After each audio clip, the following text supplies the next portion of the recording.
Sudah kelihatan? Silakan Pak Sudah, Rofi. Pak Nofri. Kelihatan. Suara saya jelas ya? Clear, clear. Puji Tuhan. Baik, selamat malam Bapak Ibu semua yang terkasih dalam nama Tuhan Yesus Kristus. Malam ini kita sama-sama belajar firman Tuhan dengan judul Peringatan bagi Jemaat Masa Kini. Tapi sebelumnya mari kita bersatu dalam doa. Tuhan Bapa kami yang bertakhta dalam kerajaan sorga, kami akan belajar firman-Mu. Mohon kehadiran Roh Kudus yang suci untuk hadir menempati hati, pikiran kami semuanya. Tolong urapi kami semuanya Bapa. Dan biarlah firman-Mu dapat menjadi berkat bagi kami semuanya, mengingatkan kami bahwa akhir zaman sudah dekat. Kedatangan Yesus Kristus sudah dekat. Tanda-tanda akhir zaman sudah diberikan. Dan kami harus mempersiapkan segala sesuatunya sebagai pribadi, sebagai keluarga, dan sebagai jemaat. Dan kami rindu, kami semua diselamatkan ketika Tuhan Yesus Kristus datang kedua kali diangkat ke awan-awan untuk bersama-sama Yesus dan para malaikatnya menuju kerajaan surga. Terima kasih banyak Bapa, mohon ampun dosa, kesalahan pelanggaran kami yang itu besar. Dalam nama Tuhan Yesus Kristus, hamba-Mu berdoa dan mengucap syukur. Amin. Tema malam ini adalah peringatan bagi jemaat masa kini ya. Kalau dengan judul ini kita diingatkan ya, karena jemaat adalah gereja, bukan gereja secara fisik, tapi gereja secara non fisik, secara manusia, bukan bangunannya, tapi anggota jemaat, anggota manusianya, people-nya, umat Tuhan yang sudah bertobat, ya, yang sudah bertobat, yang sudah menerima Yesus sebagai Tuhan dan Juru Selamat pribadi. Baik bertobat baru sebulan, 2 bulan, setahun, 2 tahun, bahkan 20-an tahun. Ya, kita diingatkan sebagai satu jemaat.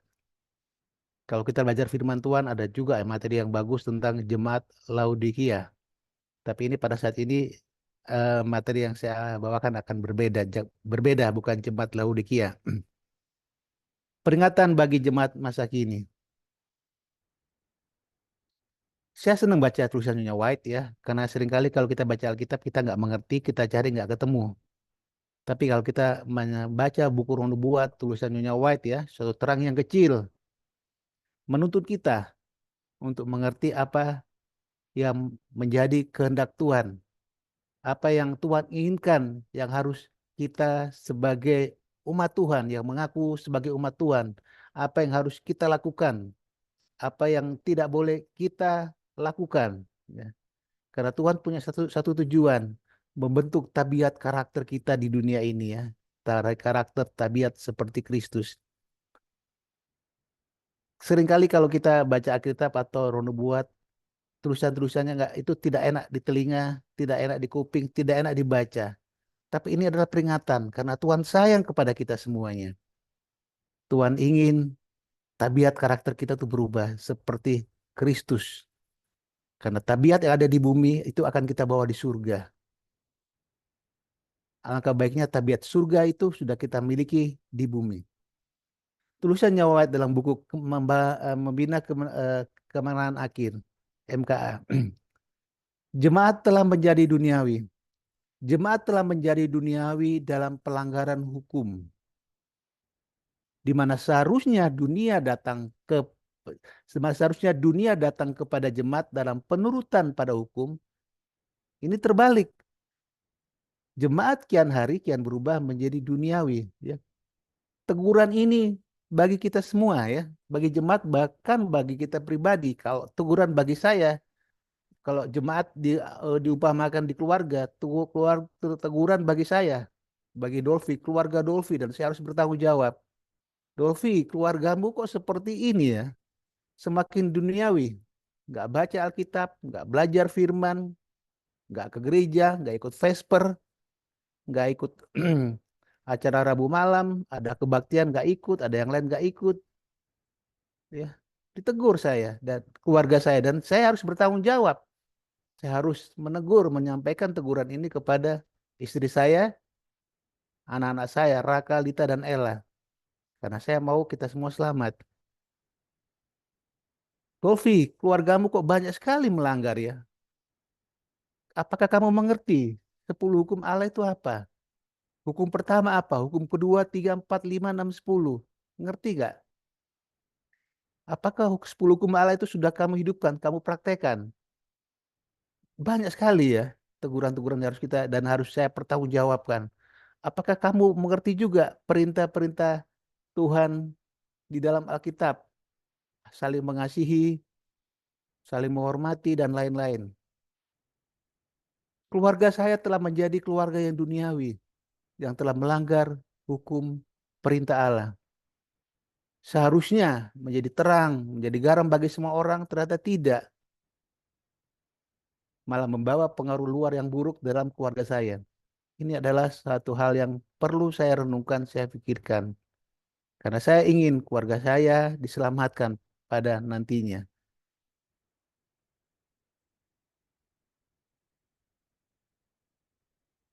Terusan yang white lainnya. Banyak orang yang menyebutkan dirinya umat Allah, tetapi tidak lebih daripada hanya manusia moralis, ya. Menyebut umat Allah, tapi tidak lebih dari manusia moralis. Kita harus tahu kalau kita sudah menjadi murid Yesus, kita sudah bertobat, apa yang harus kita lakukan, apa yang tidak boleh kita lakukan. Banyak yang orang yang tidak mengerti. Kalau saya lihat saat ini standar orang, standar kita semua adalah ke gereja. Masuk gereja, pulang gereja, selesai. Jadi ukurannya adalah umat yang setia ada datang ke gereja. Selesai. Yang lain-lainnya nanti dulu. Kita nggak ada yang tahu kok. Kalau kita datang ke gereja, orang lihat akan melihat, oh rajin orang ini, aktif di gereja. Jadi datang ke gereja itu ukuran keaktifan. Ambil bagian di gereja itu ukuran aktif. Wah, ada bagiannya ini, sebagai ini, sebagai itu. Tidak lebih daripada hanya manusia moralis. Masih untung-untung. Kadang-kadang karena datang ke gereja pakai topeng, seharusnya orang itu tidak bermoral atau kurang moralnya. Gak kelihatan karena datang ke gereja manis, ambil bagian jadi ini, jadi itu. Padahal sesungguhnya orang itu kurang, bukan tidak moral, kurang moralis, tidak tidak sesuai standar, ya. Tapi dia masih merasa bangga menyebut orang Tuhan, pengikut Yesus, umat Allah. Mereka telah menolak pemberian satu-satunya yang menyanggupkan mereka untuk menghormati Kristus dengan mewakili Dia ke dunia ini, ya. Mewakili Kristus sekali lagi kalau kita belajar kita menjadi terang, terang bagi semua orang datang ke sana, datang kemana-mana menjadi berkat bagi semua orang. Berkat nggak harus bawa uang, berkat tidak harus bawa materi. Kita harus menghormati Kristus karena kita adalah wakil Kristus di dunia, wakil Kristus kepada semua orang, kepada banyak orang. Dari tabiat, karakter kita, jangan hanya tabiat karakter kita kebanyakan ditujukan pada hari Sabat 3 jam di gereja. Umat Allah hanya manusia moralis. Kita harus kita renungkan dan saya renungkan. Pekerjaan Roh Kudus bagi mereka merupakan sesuatu pekerjaan yang aneh, aneh loh. Ya. Kok disuruh ini, suruh itu. Jadi aneh. Karena pikiran hanya ke gereja, pulang gereja, selesai. Sama dengan saya melihat anak-anak saya mungkin. Ke gereja ini, gereja itu, pulang gereja, datang gereja, pulang, selesai. Bahkan sekarang lebih parah lagi. Ikut Zoom. Padahal Zoom itu hanya sementara. Alkitabiah atau tidak, diperdebatkan. Saya masih ingat zaman Zoom dulu. Saya ikut Zoom-nya Pendeta Richard Sabuin. Saat ini beliau di GC, sebelumnya dia di divisi. Dia kurang merekomendasi, kurang setuju dengan Zoom. Tapi karena emergensi, ikut Zoom. Nah sekarang orang banyak ikut Zoom. Bisa ke gereja ikut Zoom. Bisa ke gereja, wah, melalui Instagram. Melalui ke gereja nonton YouTube aja lah. Kerjaan Tuhan, kerohanian kita ya seperti itulah ya. Ini kritik ya gereja buat buat buat kita pribadi sebagai anggota jemaat. Dan di sini disebutkan mereka bukanlah pelaku sabda itu, ya, pelaku-pelaku firman. Prinsip-prinsip surga yang membedakan orang yang bersatu dengan Kristus dengan orang yang bersatu dengan dunia hampir-hampir tidak dapat dibedakan. Ini tipis sekali, nggak bisa beda. Sayang sekali. Banyak sekali kalau Kalau kita perhatikan dengan sungguh-sungguh, makanya seringkali iman tidak bertumbuh. Datang ke gereja sering tapi nggak bertumbuh. Yang tahu kita sendiri iman kita bertumbuh. Dan Tuhan yang di surga dan malaikat yang nyatetin pertumbuhan iman kita atau pertambahan dosa kita. Susah dibedakan antara yang duniawi sama yang non dengan duniawi.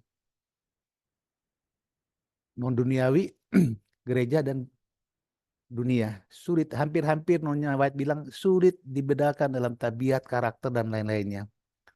Orang yang mengaku sebagai pengikut Kristus bukan lagi umat yang terpisah dan asing. Harus ada batas pemisah ya.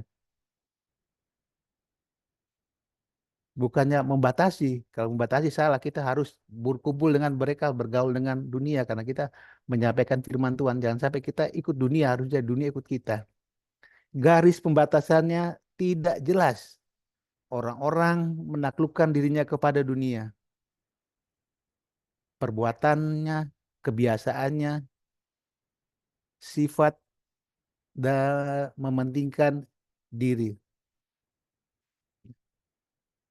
Tidak jelas kebiasaannya, perbuatannya, sifat mementingkan diri. Sama seperti orang dunia.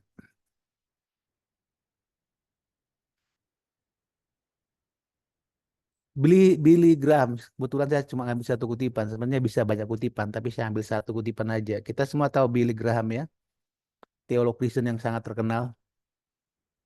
Saya browsing salah satu miliarder orang teolog Kristen, pendeta terkaya di dunia.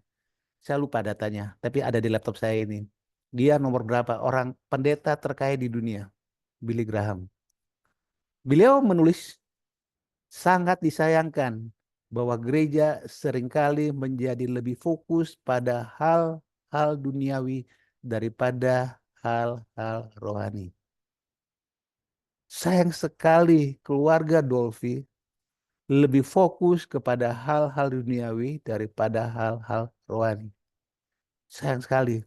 Saya sebagai kepala rumah tangga dan keluarga harus introspeksi melihat what happened, apa yang terjadi di diri saya, ada apa, ada yang keliru. Ada yang keliru. Kenapa hal ini terjadi?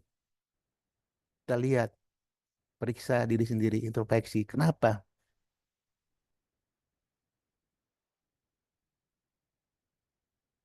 Tulisan pena inspirasi apa? Sorry. Dalam SDA Bible Commentary volume 4 halaman 1151 Bible Commentary ya. Jemaat terlalu lama hidup dalam ketidaktahuan dan ketidaktahuan terhadap firman Tuhan. Banyak sekali kejadian ini seperti ini. Sayang nanti. Sayang sekali. Sehingga mereka kehilangan kebijaksanaan dan pengertian yang diperlukan untuk apa? Hidup sesuai dengan kehendak Tuhan. Karena tidak tahu. Cuma datang ke gereja ibadah selesai. Keluarga Dolphy tidak tahu firman Tuhan, kehilangan kebijaksanaan dan pengertian untuk hidup sesuai dengan kehendak Tuhan. Mereka terlalu banyak terlibat dalam kegiatan-kegiatan yang tidak berarti dan produktif. Kegiatan apa? Di luar gereja atau ada yang Nyonya White bilang di gereja sibuk banyak kegiatan, tapi untuk apa?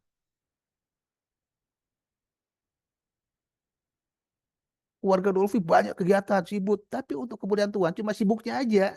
Aktif ya, aktif. Aktif dalam hal apa? Pertumbuhan kerohanian adalah hal yang penting. Pertumbuhan kerohanian keluarga Dolphy, saya, istri dan anak-anak saya adalah hal penting dan merupakan tanggung jawab saya. Saya harus memimpin mereka. Sehingga mereka kehilangan konsentrasi dan semangat untuk memenuhi panggilan Tuhan. Kutipannya tidak enak, tapi harus kita pikirkan bersama-sama, harus saya pikirkan bersama-sama, terutama keluarga saya dan yang lainnya. Firman Tuhan Roma 12 ayat 2. Janganlah kamu menjadi serupa dengan dunia ini. Rasul Paulus menuliskan, sudah jelas diingatkan, jangan seperti dunia ini. dalam sikap, perilaku, cara berpikir, lebih moralitas. Waduh, ukuran moral itu 10 hukum Allah, moral. 10 hukum moral, moralitas itu hal yang penting, tapi diabaikan. Tetapi berubahlah oleh pembaruan budimu, sehingga kamu dapat membedakan, ya, ada budi sini, akal budi, ada Roh Kudus, sehingga kita dapat membedakan manakah kehendak Allah, apa yang baik, yang berkenan kepada Allah dan yang sempurna. Kompromi dengan dunia, memakai cara-cara dunia. Makanya kita seperti cara dunia. Saya, keluarga saya masih berpikir seperti cara dunia. Kita harus merubah semuanya. Salah satu contohnya adalah Ibrani 3 ayat 5. Janganlah kamu menjadi hamba uang. Dan ya, jangan menjadi hamba uang. Kemudian yang kedua, cukupkanlah dirimu dengan apa yang ada padamu. Kalau dibilang cukup, nggak akan cukup. Waktu kerja masih gaji, saya dulu kerja pertama kali gaji tahun 89 tuh gaji 750.000. Oke, segitu. Tahun-tahun tahun-tahun gaji ya berubah terus. Dan kalau bilang cukup masih tidak cukup karena kita selalu melihat ke atas, melihat kelebihan orang lain. Yang di atas melihat ke atas lagi. Ya, begitulah. Makanya firman Tuhan, janganlah kamu menjadi hamba uang. Kalau kalau kalau mau dibahas ini panjang, tapi nggak saya bahas di sini. Peringatan kita, amaran buat kita adalah cukupkanlah dirimu dengan apa yang ada. Karena Allah telah berfirman, aku sekali-kali tidak akan membiarkan engkau, dan aku sekali-kali tidak akan meninggalkan engkau. Ini jaminan dari Allah. Allah tidak akan pernah meninggalkan kita dan membiarkan kita.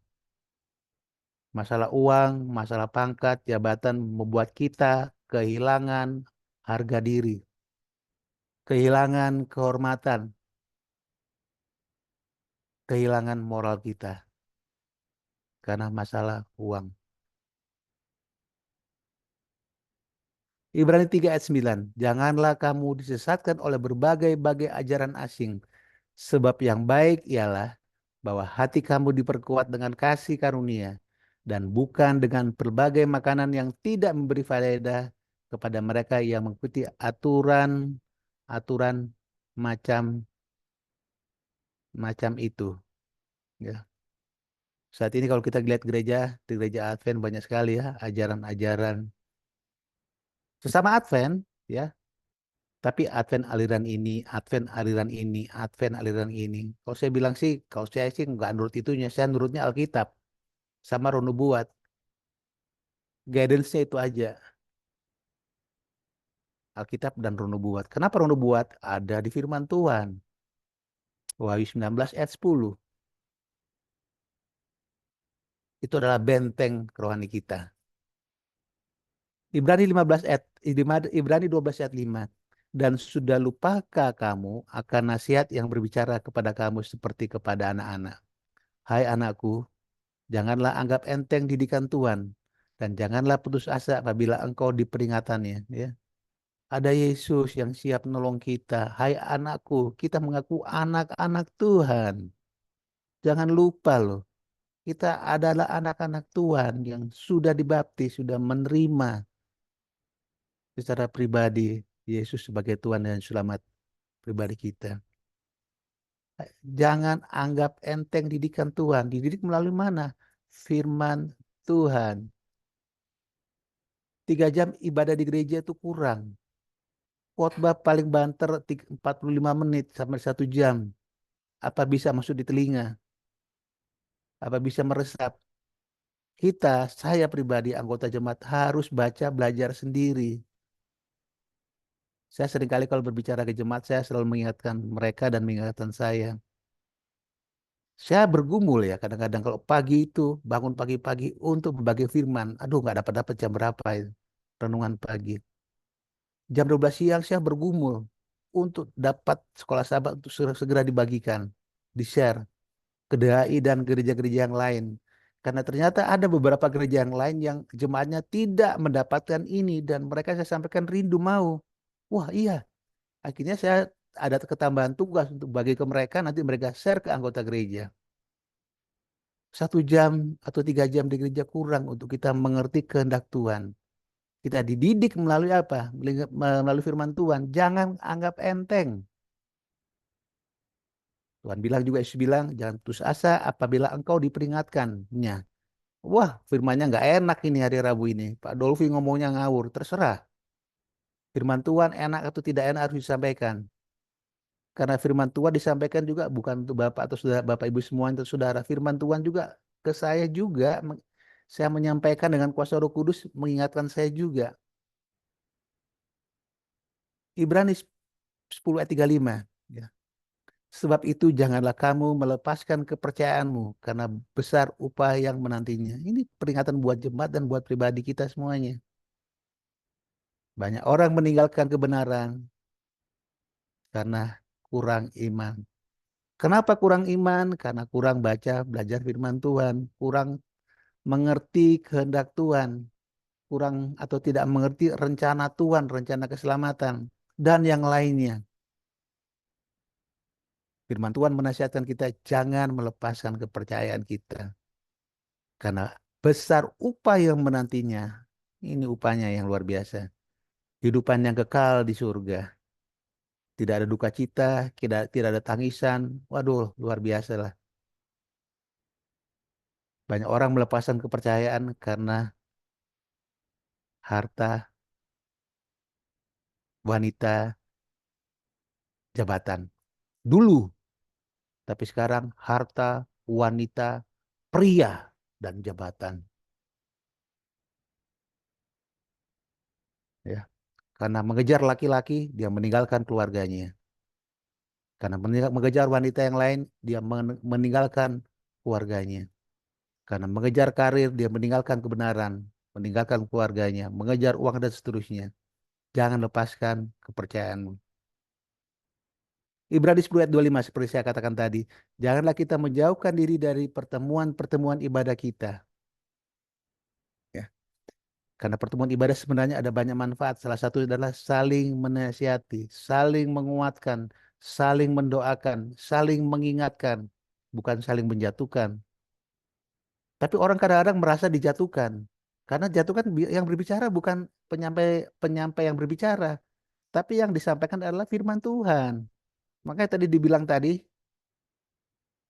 eh, jangan putus asa apabila engkau, jangan marah, jangan jangan jangan apa ya, tersinggung kalau firman Tuhan disampaikan.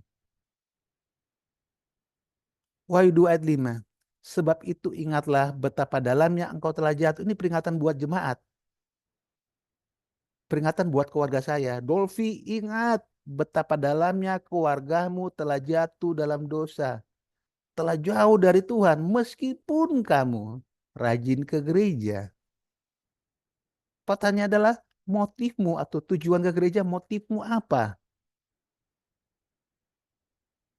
Saya harus mengingatkan keluarga saya. Apa yang harus dilakukan? Bertobatlah dan lakukanlah lagi apa yang semula engkau lakukan. Apa arti bertobat ini? Bertobat setiap hari dengan sungguh-sungguh. Mencari Tuhan. Ya. Jika tidak demikian, firman Tuhan menyatakan, Aku akan datang kepadamu. Allah akan datang, Yesus akan datang kepada kita dan aku akan mengambil kaki dianmu dari tempatnya. Jikalau engkau tidak bertobat.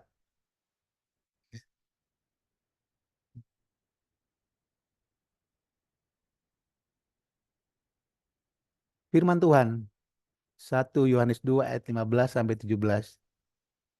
Sekali lagi kita diingatkan, janganlah kamu mengasihi dunia dan apa yang ada di dalamnya.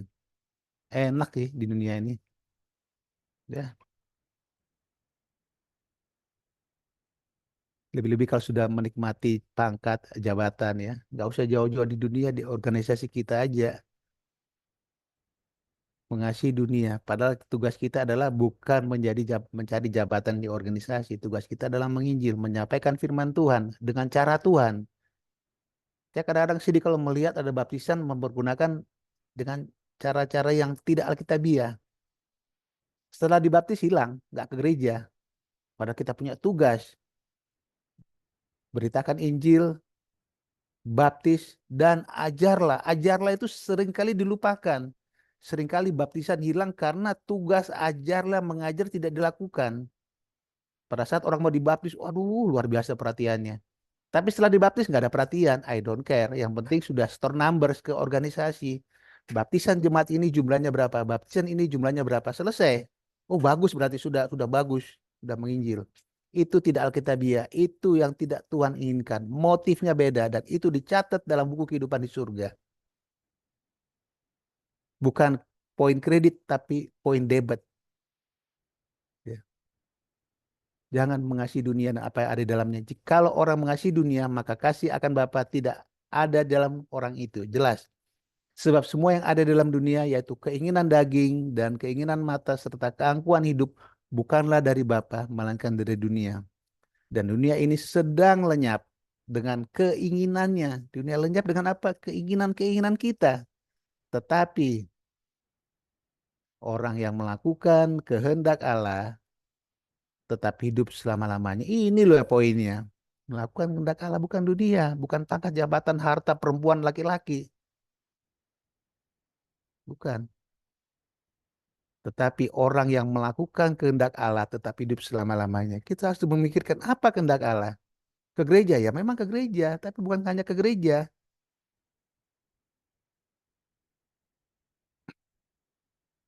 Firman Tuhan, Yudas 1 ayat 17. Tetapi kamu, saudara-saudaraku yang kekasih, ingatlah itu akan apa yang dahulu telah dikatakan kepada kamu oleh rasul-rasul Tuhan kita, Yesus Kristus. Apa yang Yesus sampaikan ya? Ingatlah, sebelum kamu dibaptis, kamu sudah belajar. Ya. Kamu sudah baca, sudah diajar,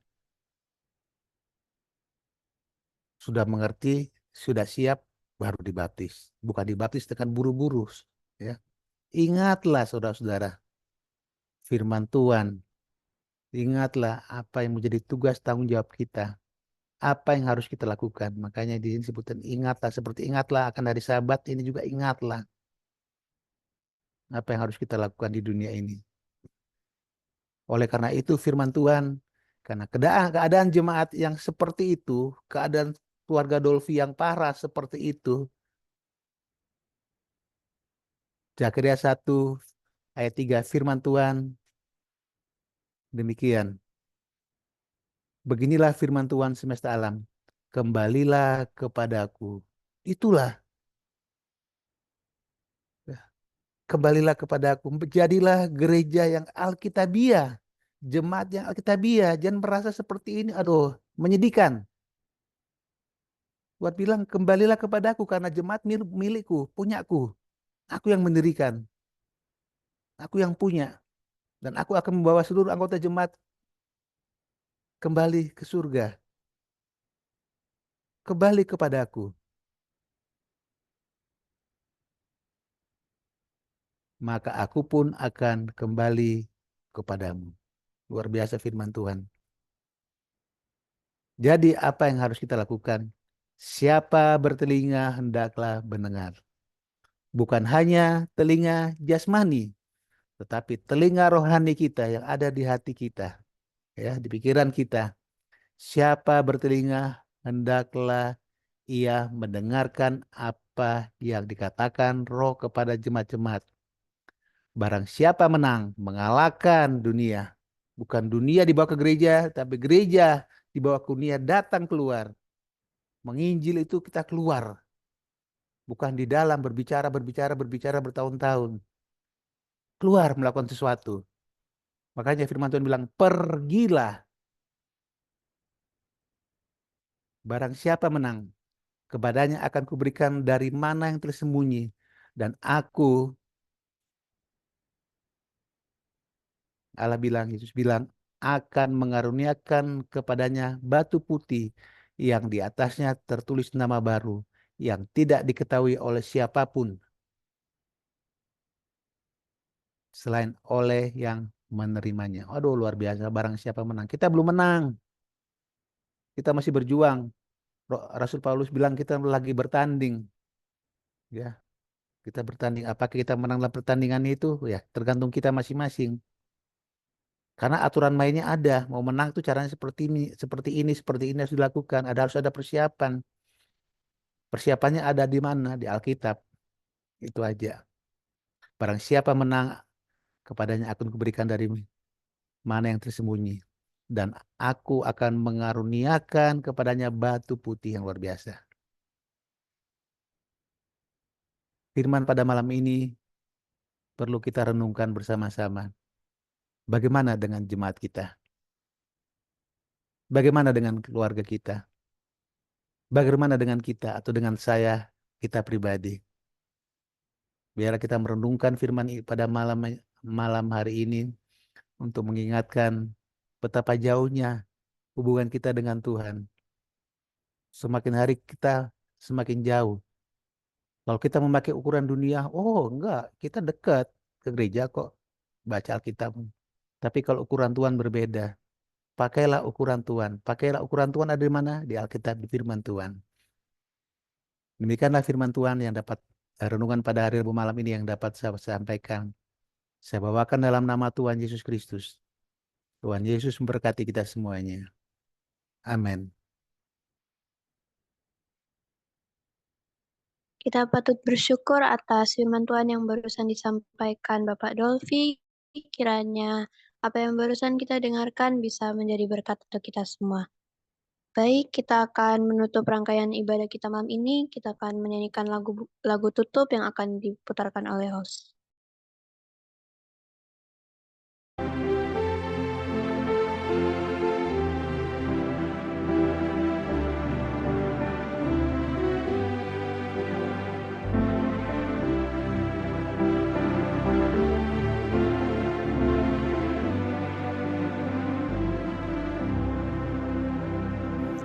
Tuangkan dunia terima Yesus penasihat isi dunia, tapi kekal kasih Kristus sampai selama-lamanya. Oh anugerah tak terduga, oh kasih tak disangka, oh tebusan yang sempurna, karunia hidup kekal. Makan dunia terima Yesus penghiburan jiwaku, dalam perlindungan Kristus aku nyanyi selalu.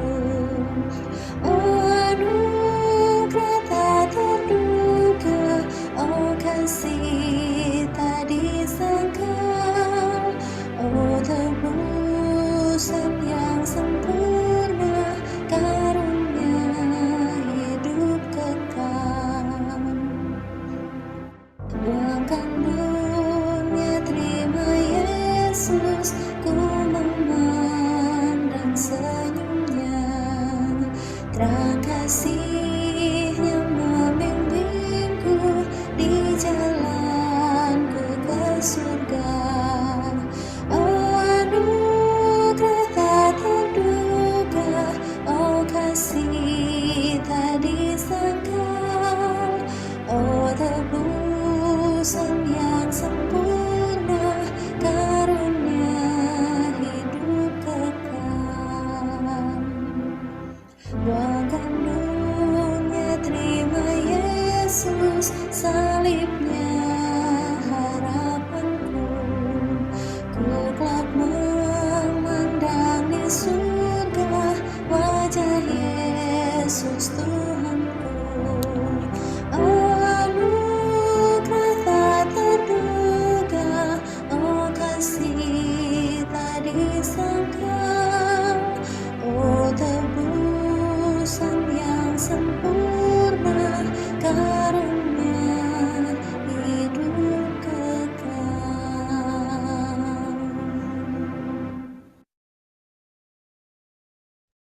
Doa tutup oleh Bapak Dolfi.